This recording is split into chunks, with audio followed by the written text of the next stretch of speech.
a garden in Germany, centuries ago. The kind of cold that settles into your bones and stays there. Snow covers the ground, pristine and untouched.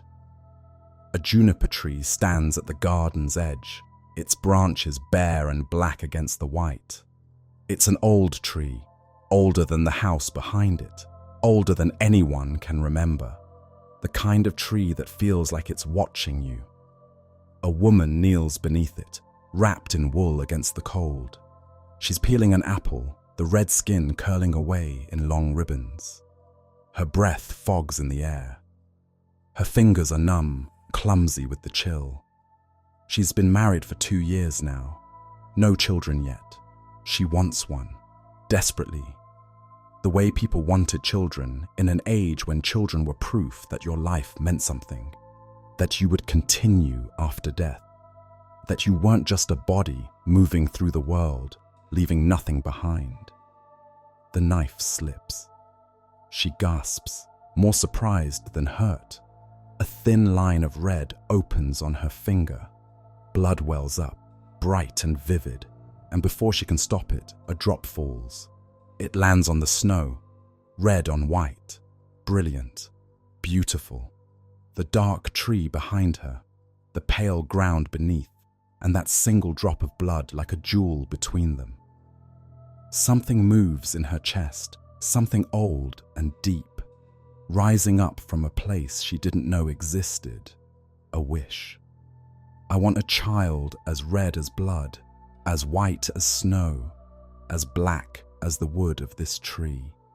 She doesn't know she's speaking an incantation, doesn't know that wishes made in blood, beneath certain trees, have weight. She just knows what she wants, what she's always wanted. And she says it aloud, her voice barely a whisper, her breath clouding in the frozen air.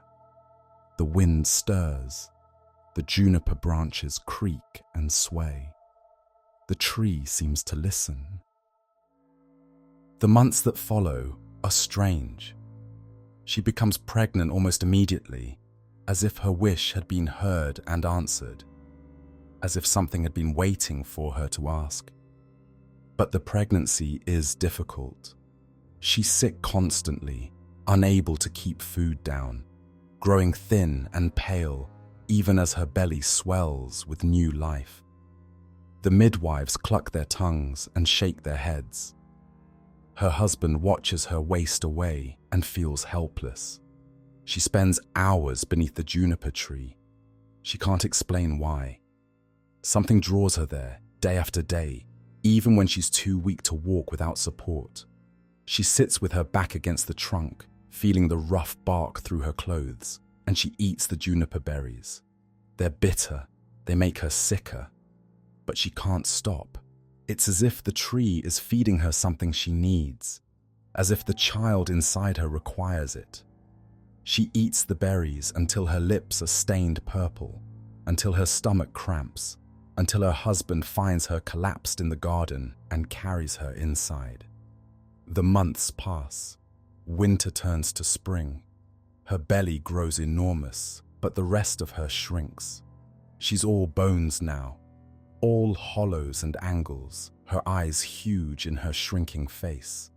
The midwives pray. The priest is called.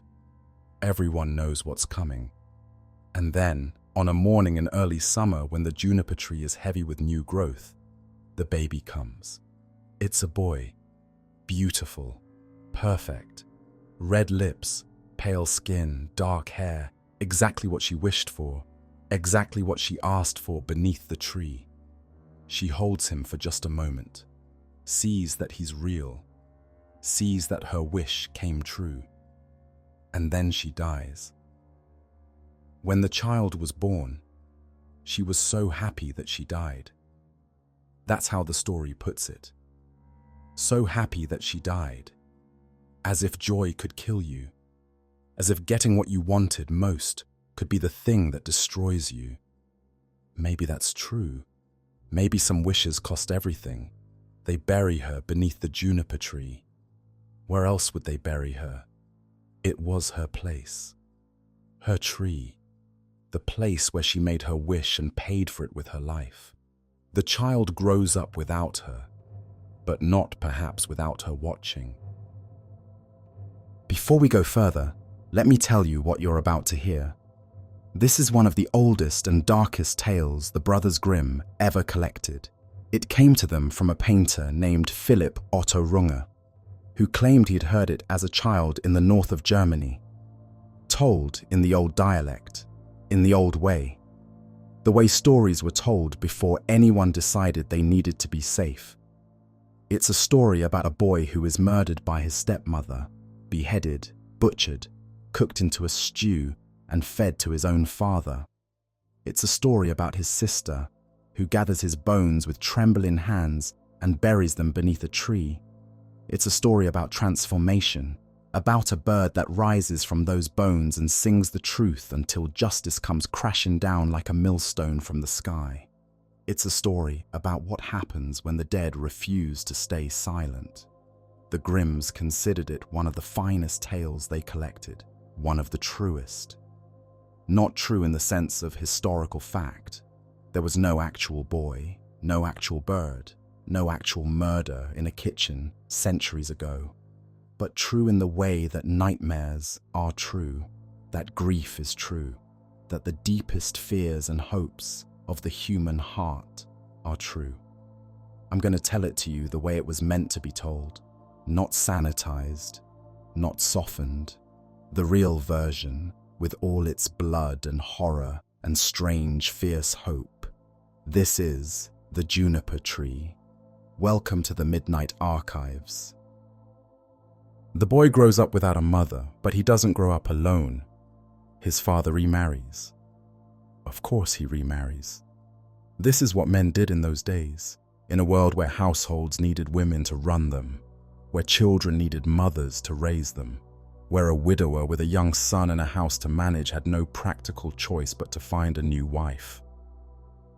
He waits a respectable period, a year, perhaps two, long enough to mourn. Not so long that people start to talk. The woman he chooses is respectable, widowed herself, with a daughter of her own, a girl called Marlinchen, a year or two younger than the boy. The new wife is pretty, accomplished, everything a second wife should be. She knows how to run a household. She knows how to raise children. She knows how to smile at the right moments and say the right things. At first, she tries. She really does try. She looks at this boy, this child who isn't hers, who carries another woman's features, who represents everything she will never fully possess. And she tries to love him. She tells herself it will come naturally, that she'll grow to care for him as she cares for her own daughter, that the strangeness she feels when she looks at him will fade with time. But something is wrong. Something is wrong from the very beginning. It starts small, so small that no one notices, perhaps not even the stepmother herself. A flash of irritation when the boy speaks at dinner, a coldness that settles over her face when he enters a room, a tightness in her chest when he laughs, when he plays, when he does anything that reminds her he exists. She loves her own daughter. Marlinchen is hers, flesh of her flesh, and when she looks at the girl, she feels warmth and protectiveness and fierce, uncomplicated devotion. When she looks at the boy, she feels something else. At first, she tells herself it's nothing. Adjustment. The natural difficulty of blending two families into one. It will pass. It doesn't pass. The feeling grows. It spreads through her like rot through wood, quiet and patient and inexorable. Every time she sees the boy, it's there. Every time he calls her mother, because she's taught him to call her that, insisted on it, the feeling twists tighter in her chest. She starts to understand what it is. She wants him gone, not sent away, not given to relatives or apprenticed to a tradesman in another town. Gone, erased, as if he had never existed. The thought horrifies her. She's a good woman, a Christian woman. She goes to church every Sunday. She says her prayers every night. She would never harm a child. But the thought doesn't go away. It grows. It fills her mind like black water rising in a well, and she cannot find the drain to let it out. The juniper tree watches from the garden, the tree where the boy's real mother is buried. Its branches seem to reach toward the house. Its shadow falls across the windows at certain times of day. The stepmother starts to hate that tree too. The children don't understand what's happening. Marlinchen loves her stepbrother. He's kind to her, shares his toys, tells her stories, protects her from the bigger children in the village when they play too rough. She follows him around like a small shadow, and he doesn't seem to mind. He seems to like it even, having a little sister, having someone who looks up to him. She doesn't notice the way her mother looks at him, doesn't see the tightness around her mother's mouth when the boy enters a room, doesn't feel the temperature drop when he speaks. Children don't notice these things. They live in a world of surfaces, of immediate sensations. The darkness beneath is invisible to them. But the boy notices something. He feels the coldness. He can't explain it. He's too young, too inexperienced, but he knows that something is wrong, that his stepmother doesn't like him, no matter how hard he tries. So he tries harder. He does his chores without complaint. He stays out of her way. He makes himself small and quiet and unobtrusive, hoping that if he's good enough, invisible enough, the coldness will thaw. It doesn't help. Nothing helps. Because the problem isn't anything he's doing. The problem is what he is. The son of the woman who came before. The heir to his father's love and attention and property. The reminder that this family was something else before the stepmother arrived, and that she can never fully belong. She tells herself stories to justify the hatred. The boy is lazy. The boy is sneaky. The boy is plotting against her, trying to turn his father against her, trying to steal what's rightfully hers and her daughter's. None of it is true. But that doesn't matter. The stories help. They give the darkness a shape and a reason, and the darkness keeps growing. The father is away, traveling on business, as fathers often were in those days. He won't be back for weeks. It's a cold afternoon, the light already fading. The stepmother stands in the kitchen, looking at the iron chest where she keeps the apples. Good apples, stored for winter, the last of the autumn harvest, carefully preserved. Marlinchen comes in, rosy-cheeked from playing outside. "Mother, may I have an apple?" The stepmother almost says no. Instinct. She catches herself. Of course her daughter can have an apple. Her daughter can have anything. She lifts the heavy lid of the chest, reaches in, selects a beautiful red apple, hands it to Marlinchen with a smile. The girl bites into it, juice running down her chin, and wanders toward the window to watch the last light fade. And then the boy walks in. He's been outside too. His cheeks are flushed, his hair wind-blown. He sees Marlinchen with her apple, and his stomach growls. He hasn't eaten since morning. "Mother," he says. He's learned to call her that, even though the word feels strange in his mouth. "May I have an apple too?" The stepmother looks at him. The light in the kitchen is dim. Shadows gather in the corners. The fire crackles in the hearth. And something shifts.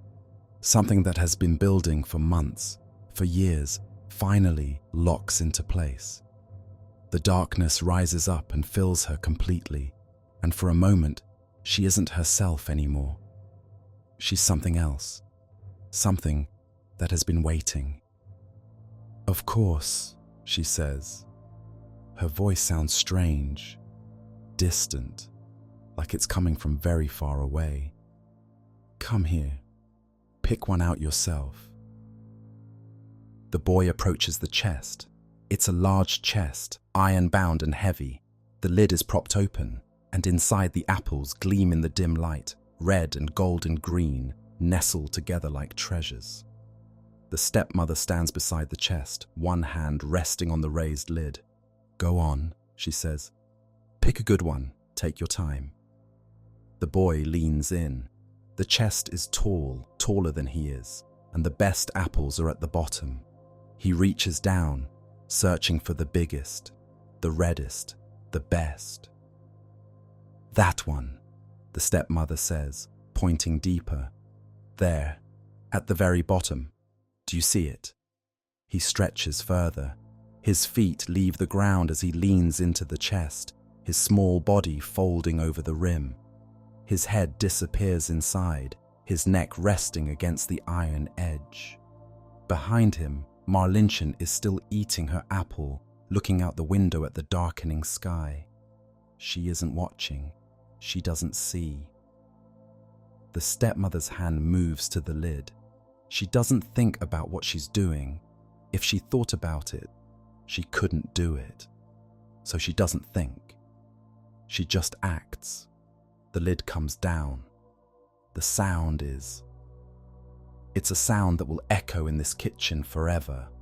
A sound that will soak into the stones and the wood and never quite fade. A wet, heavy crunch. The thud of iron meeting flesh and bone. A small, cut-off cry that might have been the beginning of a scream. And then silence. The lid slams shut. Inside the chest, among the apples, the boy's head lies separate from his body. The cut is clean. The lid was heavy and sharp-edged, and it came down with all the stepmother's weight behind it. She stands there in the dim kitchen, breathing hard, looking at what she's done. For a moment, just a moment, horror breaks through. What has she done? She's murdered a child, her husband's son. She'll be executed. She'll burn in hell. And then the darkness settles back over her, and the horror fades, and she feels only a cold, practical calm. She needs to fix this. Marlinchen is still at the window, her back turned, focused on her apple and the fading light. She didn't see. Thank God she didn't see. The stepmother's mind works quickly, clearly, like a machine.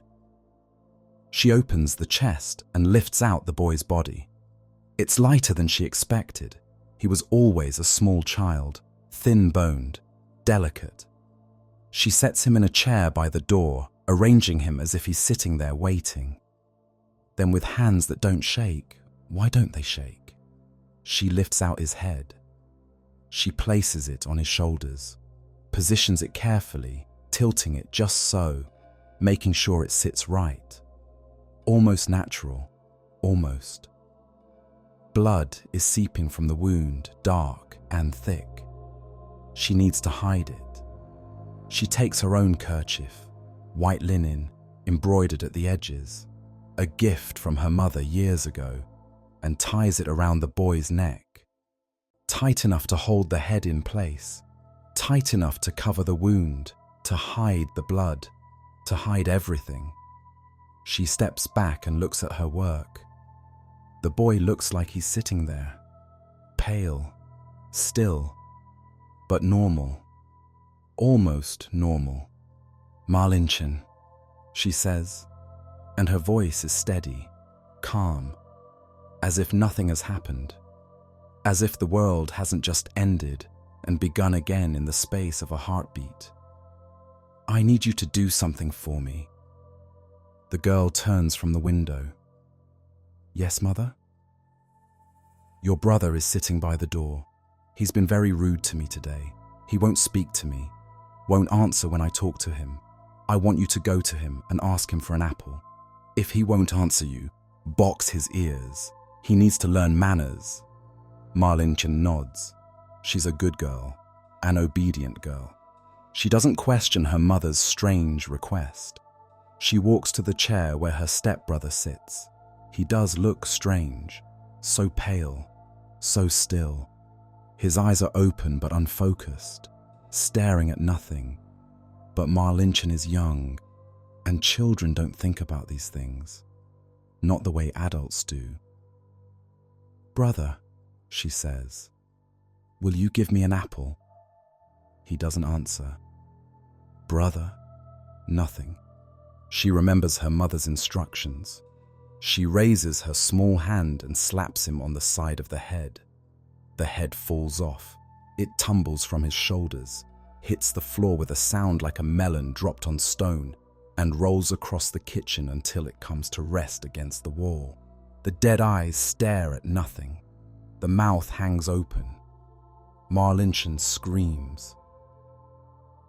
The stepmother rushes in, performing shock, performing horror, performing all the reactions of an innocent woman confronted with tragedy. "What have you done?"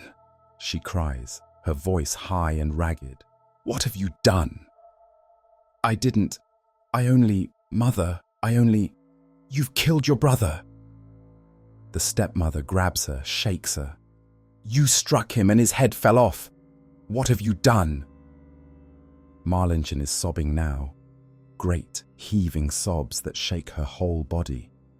Tears and snot stream down her face. She's trembling so hard, she can barely stand. "I didn't mean to. I only did what you said. I didn't know." "Hush." The stepmother pulls her close, holds her tight. "Hush. Listen to me. Listen carefully." She lowers her voice to a whisper, urgent, conspiratorial. "We can never tell anyone about this. Do you understand? If anyone finds out what you did, they'll take you away. They'll hurt you. They might kill you. Do you understand?" "But I didn't." "It doesn't matter what you meant to do. He's dead, and you did it. That's what people will see. That's what your father will see. He'll never forgive you. He'll have you punished. They'll..." She lets her voice catch, as if she's too horrified to continue. Marlinchen wails.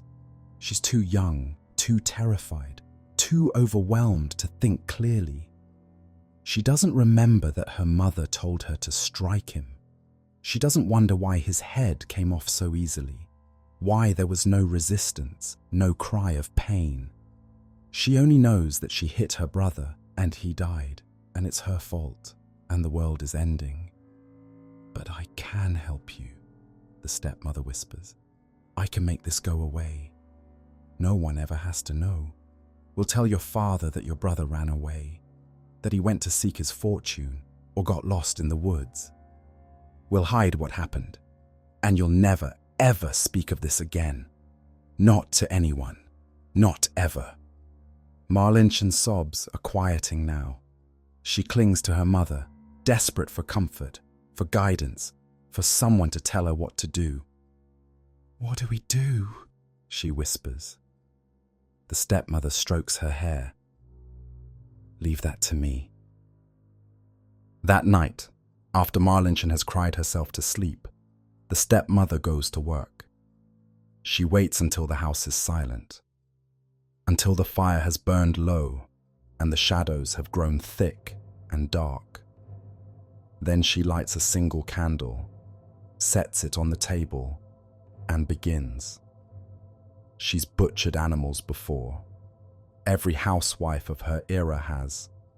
Chickens, pigs, rabbits. You learn how to take apart a body, how to separate meat from bone, how to render fat and save scraps and make use of everything. This is no different. That's what she tells herself as she lays out her knives. As she opens the chest where the body still lies among the blood-stained apples. This is no different. The work takes hours. She's methodical, precise. Her hands are steady. She doesn't let herself think about what she's cutting, what she's handling. She just works. The pieces go into the pot. Water, salt, onions, carrots, herbs from the garden. Everything that would go into an ordinary stew. The kind she might make any day. The kind no one would think twice about. By the time dawn is breaking, the stew is simmering on the fire. The smell fills the kitchen, rich and savory. The kind of smell that makes your mouth water, that draws you toward the pot, that makes you hungry even if you weren't before. She washes her hands, scrubs them until the skin is raw, until there's no trace of blood beneath her fingernails. She washes the floor, burns the clothes the boy was wearing. There's no body anymore. There's only the stew and the bones. She picks them out of the pot as they rise to the surface, setting them aside on a cloth. She'll bury them later, she decides, in the forest, somewhere deep and secret where no one will ever find them. The sun comes up. The house wakes. The day begins. And that evening, when supper comes, the stepmother serves the stew. Marlinkin won't eat. She sits at the table, staring at the bowl in front of her, and she cannot make herself lift the spoon. Her mother has told her the stew is made from a rabbit, a fat one caught in the garden, nothing special. But she knows. She doesn't know how she knows, but she does. Something in the smell, something in the color, something in the way her mother watches her, waiting to see if she'll take a bite. She pushes the bowl away. I'm not hungry. The stepmother doesn't force her, doesn't insist. Perhaps even she has limits. Perhaps even she cannot stomach the thought of her own daughter. No, don't think about it. Don't let the horror in. Very well, the stepmother says. More for your father when he returns. The father comes home the next day. He's tired from traveling, hungry from the road. The stepmother reheats the stew and sets it before him with a smile. He eats. He doesn't notice anything strange. Why would he? It's just stew, good stew, hearty and rich, exactly what he needs after days of hard travel and bad food. He asks for seconds. The stepmother ladles more into his bowl, her face serene, her hands steady. He asks for thirds. This is so good, he says, scraping the bowl clean. Wife, give me more. I feel as if it were all mine. Give me more. All mine. He doesn't know why he says it. The words just come, rising up from somewhere deep. All mine. As if the food belongs to him in a way that ordinary food does not. Marlinchen sits at the table and watches her father eat. She watches him wipe his mouth and push back from the table, satisfied. Watches him pat his belly and compliment his wife's cooking. Watches him look around the kitchen and frown slightly. Where's the boy? He asks. He left, the stepmother says smoothly. 2 days ago. Said he wanted to visit his mother's relatives. He didn't say when he'd be back. The father frowns. He didn't tell me. He didn't ask permission. You know how boys are at that age. Restless, wanting to see the world. She touches his arm, soothing. I'm sure he'll be back soon. In the meantime, you must be exhausted. Come to bed. Rest. The father nods. He is tired, and the stew sits heavy in his belly, making him drowsy, making thought difficult. He goes to bed. Marlinchen stays at the table, alone in the kitchen, staring at the empty pot. The stepmother has left the bones by the hearth, piled on a cloth, waiting to be buried. She's gone to bed now. The house is silent. The fire has burned down to embers, casting just enough light to see by. Marlinchen moves quietly. She's learned to move quietly these past 2 days, to make herself small and silent, to avoid her mother's attention. She crosses the kitchen on bare feet, not making a sound. The bones are there, just as she knew they would be. Small bones, a child's bones. Some of them charred from cooking, some cracked from the heat. All of them wrong, all of them impossible, all of them her brother. She doesn't think about what she's doing. If she thought about it, she couldn't do it. She takes her silk kerchief, the nicest thing she owns, blue silk with embroidered flowers, a gift from her brother last Christmas. He'd saved his pocket money for months to buy it for her. She spreads it on the floor. One by one, she picks up the bones and places them in its center, carefully, gently, as if they could still feel pain, as if her tenderness now could somehow make up for. Don't think, just work.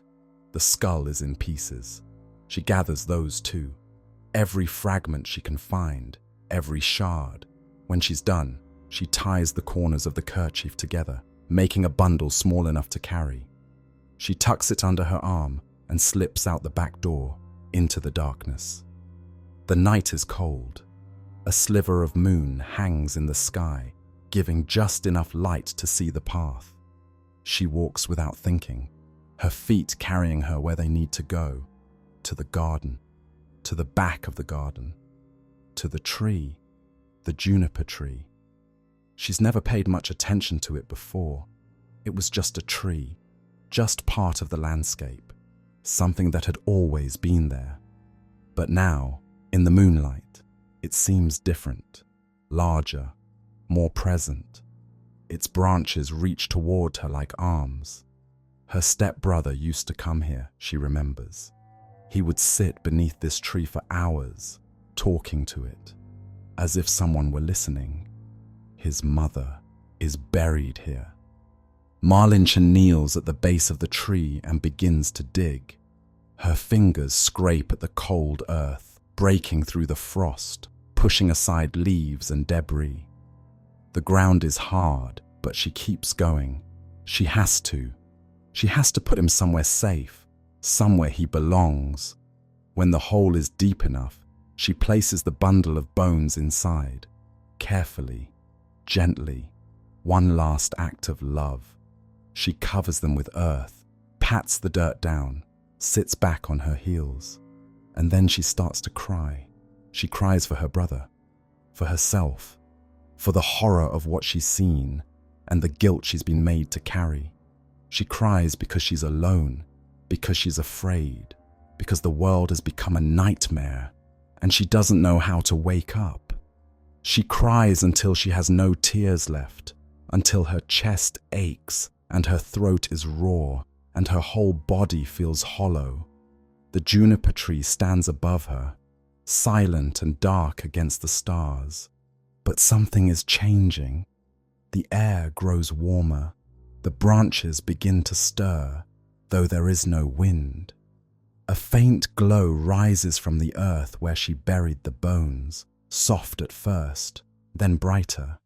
Marlinchen scrambles backward, frightened. She doesn't see what happens next. She's already running back to the house, driven by fear and exhaustion, and the desperate need to be somewhere safe, somewhere familiar, somewhere that isn't here. Behind her, the transformation begins. Mist rises from the juniper tree, not fog from the cold ground. Something else entirely. Something that glows with its own light, that swirls with purpose, that gathers around the trunk and branches like a living thing drawing breath. The mist thickens, takes shape, begins to spiral upward, climbing through the branches toward the sky, and then the fire comes. It erupts from the heart of the tree, not from the ground, not from an ember, but from the tree itself. Flames leap along the branches, dancing from twig to twig, but nothing burns. The bark doesn't char. The leaves don't curl and blacken. The fire moves through the tree like blood through veins, pulsing, growing, reaching toward the stars. Inside the fire, something is forming. A shape, wings, a beak, eyes that open and blaze with light. The flames surge upward in one final burst, and from the inferno, a bird rises. It's magnificent, larger than any bird should be, its feathers shimmering with colors that don't exist in the ordinary world, reds and golds and greens that shift as it moves, that seem to contain their own inner light. Its eyes are bright and knowing, too knowing. These are not the eyes of an animal. These are the eyes of something that remembers everything. The bird perches on the highest branch of the juniper tree and looks out at the sleeping world. It knows what it is. It knows what was done. It knows what must happen next. It opens its beak and it sings. My mother, she killed me.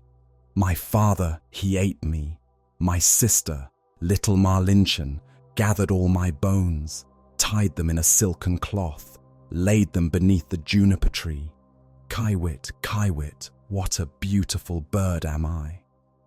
The song carries across the garden, across the fields, across the sleeping village. Those who hear it in their dreams stir and murmur. Some wake with tears on their faces, not knowing why. Some remember fragments in the morning, a melody, a feeling of terrible beauty that fade before they can quite grasp them. The bird spreads its wings, it has work to do. The bird flies until it reaches a town, a market town, busy even in the early morning, its streets already filling with merchants and customers and the business of ordinary life. It lands on the roof of a goldsmith's workshop, a fine establishment, prosperous, where skilled craftsmen shape precious metals into jewelry and ornaments for the wealthy. And it begins to sing, My mother, she killed me. The song cuts through the noise of the street like a knife through silk. The goldsmith looks up from his work, a half-finished chain dangling from his fingers. His apprentices set down their tools. People in the street stop walking, stop talking, stop everything. My father, he ate me. My sister, little Marlinchen, gathered all my bones. The goldsmith walks to the door and looks up at the roof. The bird is perched there, its feathers catching the morning light, its voice impossibly beautiful and impossibly sad. He's never heard anything like this. He's never felt anything like this. This strange ache in his chest, this sudden certainty that something important is happening, something that he must be part of. The song ends. Again, the goldsmith calls out, before he knows he's going to speak. Sing it again, please, I'll give you anything. The bird looks down at him. Its eyes are ancient, knowing. I cannot sing it twice for nothing, it says. And yes, it speaks.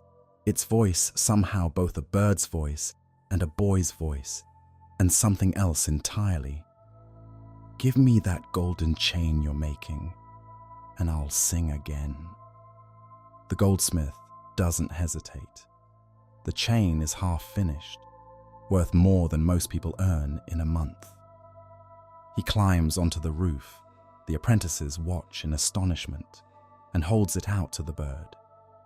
The bird takes the chain in its beak and sings. The song is even more beautiful the second time. The goldsmith stands on his own roof, tears streaming down his face, and he doesn't know why he's crying, but he knows it's the most important thing he's ever felt. When the song ends, the bird spreads its wings. The golden chain glitters in its talons. It flies away. The next stop is a shoemaker's shop on a quieter street in a smaller town. The bird lands on the windowsill and sings. The shoemaker and his wife come to the door, drawn by the impossible sound.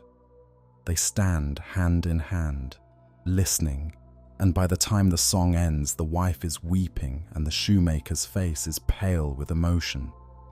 "Sing it again," he begs. "Please, I don't know what this feeling is, but I need to hear it again." "I cannot sing it twice for nothing," the bird says. "Give me those red shoes in the window and I'll sing again." The shoemaker runs inside. The shoes are the finest he's ever made. Red leather, soft as butter, meant for a wealthy merchant's daughter. He brings them out and offers them up. The bird takes them and sings. When it's done, it flies away with the shoes dangling from one claw, the golden chain from the other. The shoemaker and his wife watch it go until it's just a speck against the clouds. They never forget the song. They tell their children about it years later. The day the bird came, the day they heard something that changed them. The last stop is a mill at the edge of a village. 20 millers are working there, shaping a great millstone. It's massive, 6 feet across, thick and heavy, made to grind grain for years without wearing down. The men are hammering and chiseling, the sound of their work echoing across the valley. The bird lands on a nearby tree and begins to sing. One by one, the millers stop working. They set down their hammers, their chisels. They turn to face the tree, their faces going slack with wonder. "My sister, little Marlinchen, gathered all my bones." By the time the song ends, all 20 men are weeping. Some have fallen to their knees. The song has cracked something open in them, something they didn't know was closed, something that needed desperately to be released. "Sing it again," they beg, speaking almost in unison. "Please, we'll give you anything. Please." The bird looks at the millstone. Massive, impossible, heavier than a cart, heavier than a horse, heavier than anything a bird could possibly lift. "Give me that," it says. "Give me that stone and I'll sing again." The millers look at each other. They look at the millstone. They look at the bird. So small, so delicate, its feathers ruffling in the breeze. "It's too heavy," one of them says. "You can't possibly." "Put your heads through the center hole," the bird says. "All 20 of you. Help me lift it." They do. They don't question it. They don't argue. They're beyond logic now, beyond reason. The song has unmade them somehow, and they'll do anything, anything to hear it again. They position themselves around the millstone, bending low, putting their heads through the hole in the center. Together, straining, they lift it off the ground. The bird swoops down. It puts its head through the hole alongside theirs. Its wings beat once, twice, and the millstone rises.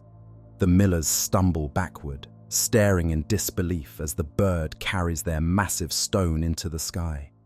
It rises higher and higher, shrinking against the clouds, the millstone dangling beneath it as if it weighs nothing at all. And as it flies, it sings. The song drifts back to them, growing fainter and fainter, until finally, there's only silence. The bird is going home. The bird approaches the house as evening falls. The family is sitting down to supper. The father is at the head of the table, tired from a day of work. his mind already elsewhere. The stepmother sits across from him, her face composed, her hands steady as she ladles soup into bowls.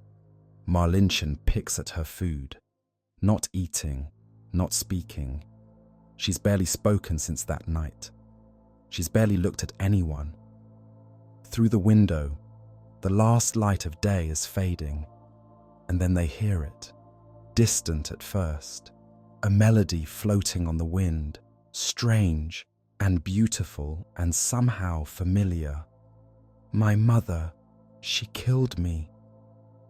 The father looks up from his soup. What's that? What's that singing? The stepmother's hands go still, just for a moment, just a flicker. Then she resumes ladling, her movements mechanical. A bird, she says. Just a bird in the garden. But her voice is wrong.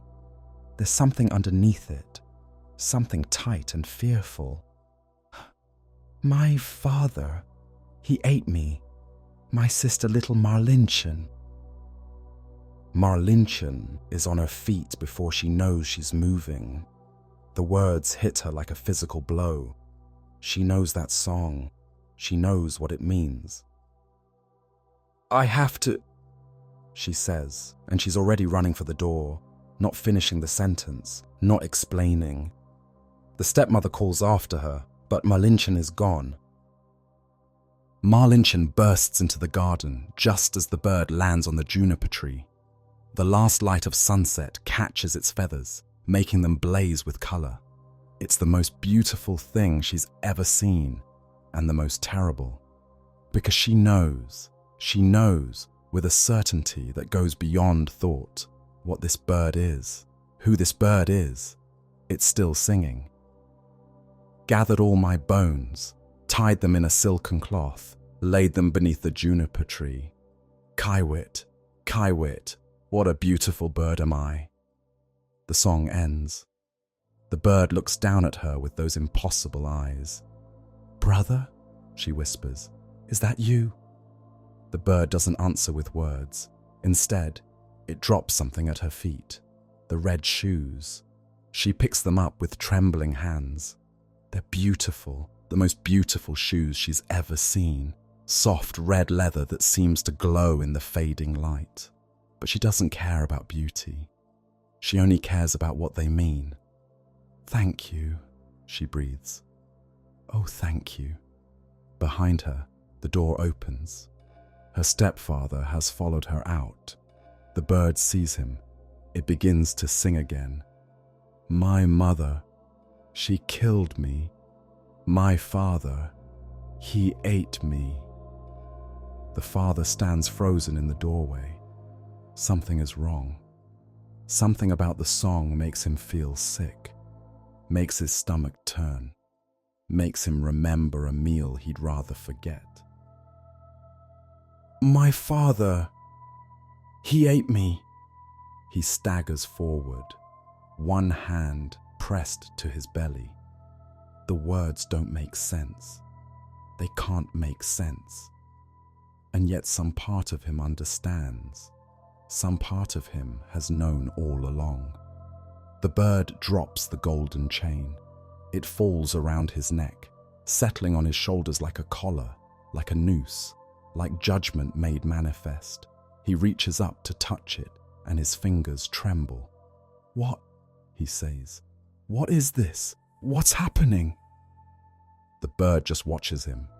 Its eyes hold no mercy, but no cruelty either. Just knowledge, just truth. The father sinks to his knees in the garden, the golden chain heavy around his neck. He doesn't understand, but he's beginning to. God help him, he's beginning to. Inside the house, the stepmother is alone. She can hear the song. She's been able to hear it since the bird arrived. Every word, every note, cutting through the walls as if they weren't there. My mother, she killed me. No, no, no, no. This is impossible. She destroyed the body. She cooked the evidence. She buried the bones. The bones. Marlinchen took them. Marlinchen buried them under the tree, tied them in a silken cloth, laid them beneath the juniper tree. The stepmother's hands shake. For the first time since that afternoon in the kitchen, her hands shake. She tells herself it's not real. It's just a bird. Birds don't know anything. Birds can't accuse you of murder. This is a coincidence, a fever dream, my mother, she killed me. The song is louder now, closer, as if the bird is right outside the window, singing directly to her. She puts her hands over her ears, but she can still hear it. She runs to the back of the house, but the song follows her. There's no escaping it. There's no hiding from it. The truth is coming for her. She has to face it, has to confront this impossible bird and deny. She's talked her way out of tight spots before. She's convinced people of impossible things. She can do this. She has to do this. She walks to the door, opens it, steps out into the garden. The bird sees her. It stops singing. The silence is worse than the song. The silence is the moment before the axe falls. The stepmother looks up at the bird. The bird looks down at her. Its feathers shimmer in the last light. The golden chain glitters in its talons. The red shoes dangle from its claws. And beneath it, clutched in its feet, is the millstone. For one frozen moment, nobody moves. The father is on his knees in the garden, the golden chain around his neck. Marlinchen stands beside him, the red shoes clutched to her chest. The stepmother is in the doorway, her face white, her eyes fixed on the bird. And the bird looks down at them all, with eyes that hold the weight of everything that happened. Then it spreads its wings. The millstone begins to drop. The stepmother tries to run. It's instinct, pure animal terror driving her backward, away from the shadow that's falling toward her. But she's too slow. She was always going to be too slow. This was decided the moment she brought the lid down on a child's neck. This was decided the moment she stirred his flesh into a pot. The millstone falls. It falls with a sound like thunder, like judgment, like the weight of every sin she ever committed crashing down at once. It falls faster than physics should allow, driven by something beyond gravity, something that has waited for this moment since the blood first hit the kitchen floor. It strikes her. There is no scream. There is no time for screaming. One moment she's there, the woman who killed a child, who fed him to his father, who made an innocent girl believe she was a murderer. And the next moment, there's only the millstone, embedded in the earth, and a spreading stain beneath it. The impact shakes the ground. Dust rises. The evening birds scatter from the nearby trees. Marlinchen screams and buries her face in her father's shoulder. The father stares, unable to look away, unable to process what he's seeing. And then the fire comes. It rises from the spot where the millstone landed. The same fire that burned in the juniper tree, that gave birth to the bird, that transforms without consuming.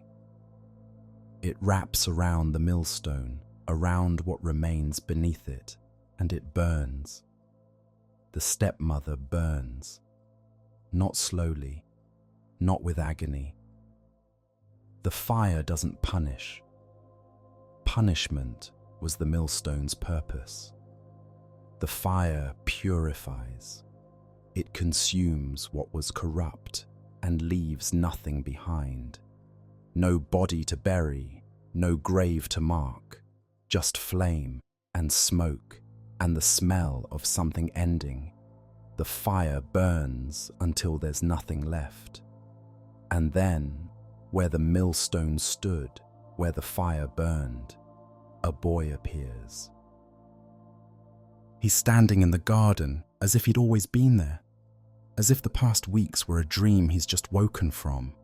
The same boy, the same face, a little pale maybe, a little strange around the eyes, but whole, real, alive.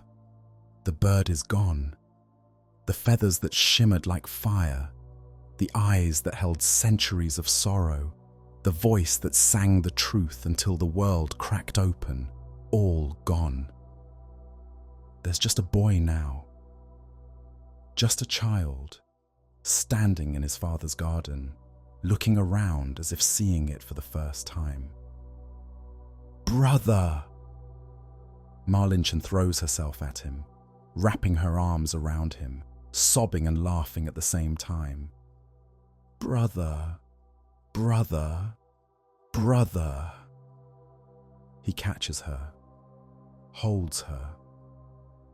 His arms are real. His heartbeat is real. Whatever magic brought him back, it brought him back completely. "It's all right," he says, and his voice is the same voice it always was, a boy's voice, unchanged by fire and song and transformation. "It's all right. I'm here. I'm home." The father staggers to his feet. The golden chain still hangs around his neck, heavy and accusing. He stares at his son like he's seeing a ghost, which, in a sense, he is. "You were dead," the father says. His voice cracks.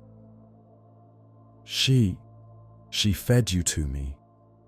I ate." He can't finish. He doubles over, retching, though nothing comes up. The horror is too much. The knowledge is too much. The boy approaches his father slowly, carefully, the way you'd approach a wounded animal. "You didn't know," he says. "Father, look at me. You didn't know. But I should have. I should have seen. You couldn't have known. She deceived you. She deceived everyone."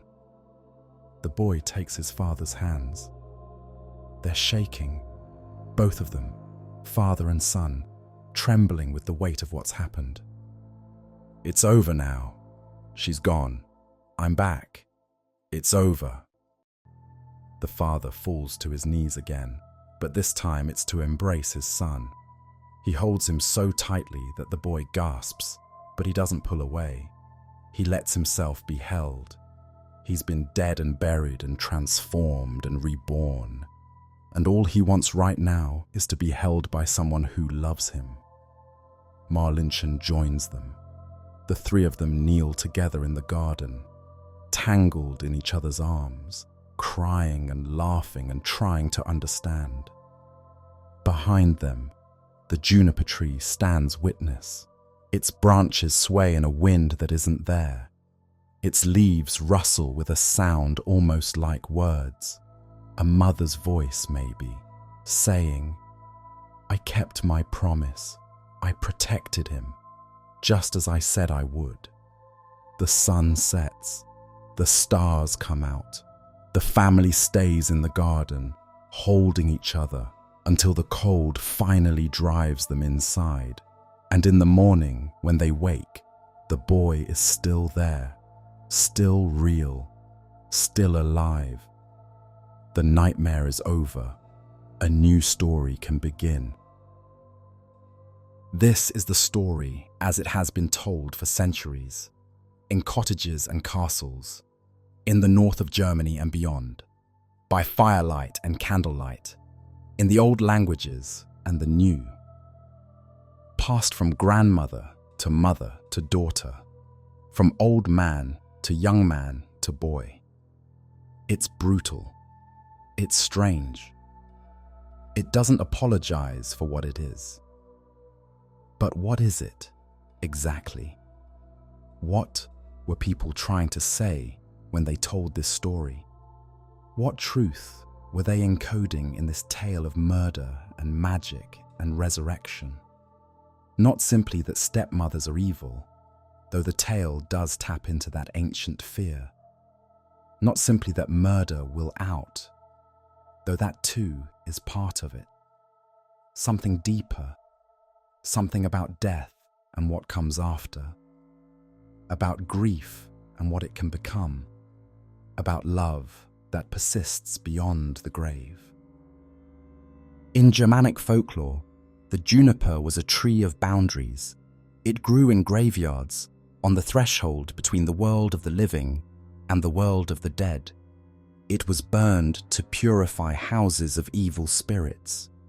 It was planted at doorways for protection. It was hung in sick rooms to speed healing, or, failing that, to ease the passage into whatever comes next.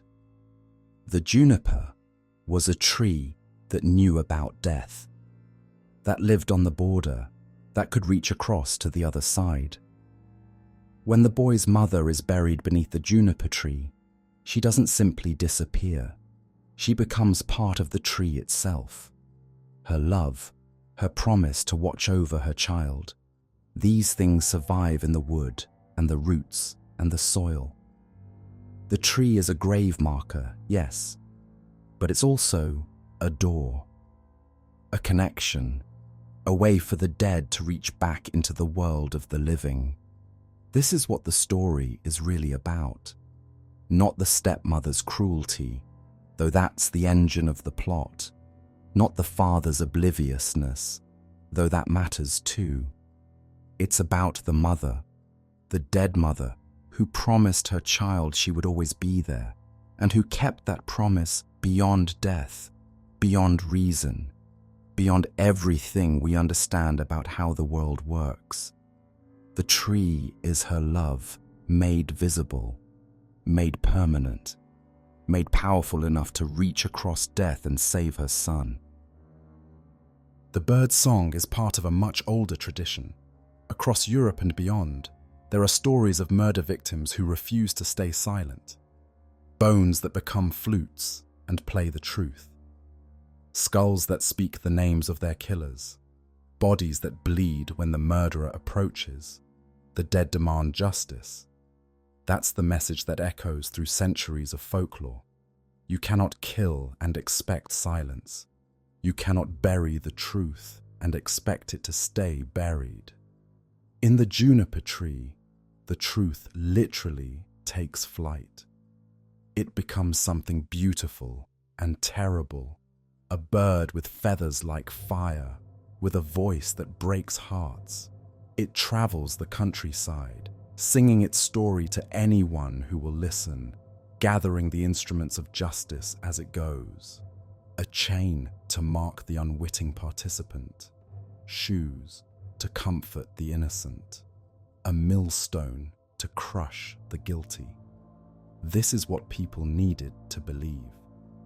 In an age before forensic science, before professional police, before any reliable mechanism for solving crimes, they needed to believe that murder would somehow, eventually, be revealed. The story gave them that hope. The truth will sing. The dead will speak. Justice, strange and brutal as it might be, will find a way. We should talk about the millstone. It's brutal. A woman crushed to death, ground into the earth, consumed by fire. No trial, no opportunity for defense, no chance at mercy or repentance. This troubles us. We want proportional punishment, due process, the possibility of redemption. The story doesn't care what we want. The stepmother killed a child, fed him to his own father, made an innocent girl believe she was a murderer. She didn't act in passion or desperation. She planned, she calculated, she covered her tracks with cold precision. These crimes are beyond human justice. They require something older, something that doesn't negotiate or compromise or consider mitigating factors. The millstone is that something. It's not revenge. Revenge is personal, petty, human. This is cosmic justice. The universe itself saying, this cannot stand. This will not be allowed. Is it right? Is it fair? The story doesn't ask those questions. It simply shows us what happens when certain lines are crossed, when certain evils are committed. Some things are simply wrong, some crimes are simply unforgivable, and some justice is simply inevitable. But the story doesn't end with the millstone. It ends with a boy standing alive in a garden, embracing his sister, forgiving his father. It ends with a family broken and remade, scarred but surviving, moving forward into whatever comes next. This is the part we need to remember. The Juniper Tree is a story about violence and horror, yes, but it's also a story about resurrection, about transformation, about the impossible possibility that even death can be undone. The boy was dead. Now he's alive. The sister was drowning in false guilt. Now she's free. The father was complicit in evil, however unwittingly. Now he has a chance to do better, to be better, to hold his son and never let go. The only one who doesn't get a second chance is the one who didn't deserve one. This is the story's fierce, strange hope, that love persists, that truth prevails, that death, for those who are innocent, for those who are loved, might not be the final word. The Brothers Grimm collected this story more than 200 years ago. Philipp Otto Runge heard it in his childhood, decades before that. The tale itself is older still. Centuries of telling, of remembering, of passing down in the dark. Why has it survived? Not because it's pleasant. It's one of the darkest stories in the European tradition, unflinching in its portrayal of cruelty, its depiction of vengeance, its insistence that we look at things we'd rather not see. It survived because it's true, not literally true. There was no actual boy, no actual bird, no actual millstone falling from the sky, but true in the way that matters most, true to the fears and hopes of every generation that's told it. The fear that those who should protect us might destroy us instead. That evil can wear a familiar face, that love is not always enough to keep us safe. The hope that the truth cannot be buried forever, that the dead are not entirely gone, that love, real love, fierce love, a mother's love for her child, can reach across the boundary of death itself. Here's the thing about fairy tales. They were never meant to be safe. They were meant to prepare children for a world that wasn't safe, a world where mothers died in childbirth and stepmothers might be cruel, where violence was common and justice was rare, where terrible things happened to innocent people, and you had to find a way to live in that world anyway. The sanitized versions we tell today, where the worst that happens is mild embarrassment, where villains simply vanish, where everything is soft and consequence-free. Those versions don't prepare anyone for anything. The old versions did. They said, the world is dark, people can be monstrous, terrible things happen. But they also said, the darkness is not absolute.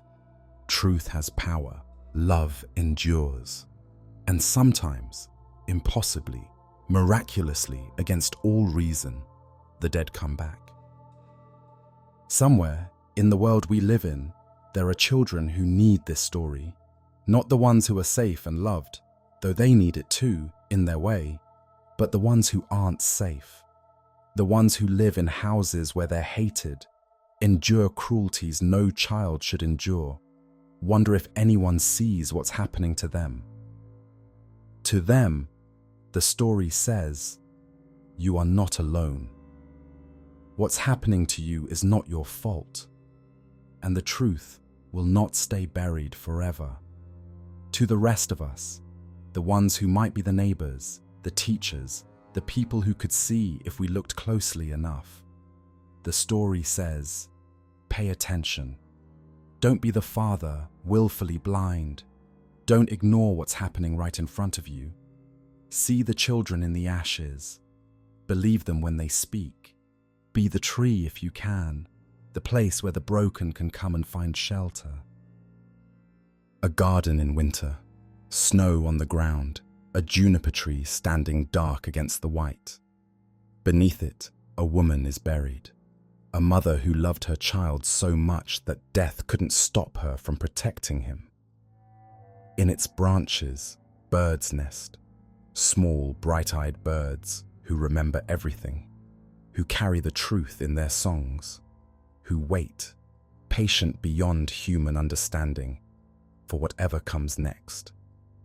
At its base, the earth is soft, disturbed, the place where bones were buried, and a miracle began. The tree has stood here for a very long time. It will stand here for a very long time more, watching, waiting, keeping its promises, because that's what love does. Even when the one who loves is gone, even when the world says it's impossible, even when all that's left is a story, told and retold through the centuries, carrying its truth from one generation to the next. Go stand beneath a tree sometime, any tree. Put your hand on the bark and close your eyes. Listen. You might hear something, a rustle that isn't the wind, a whisper that might be words, a song that sounds almost like truth. You might hear a promise being kept. Kiwit, Kiwit, what a beautiful bird am I. This has been the Midnight Archives.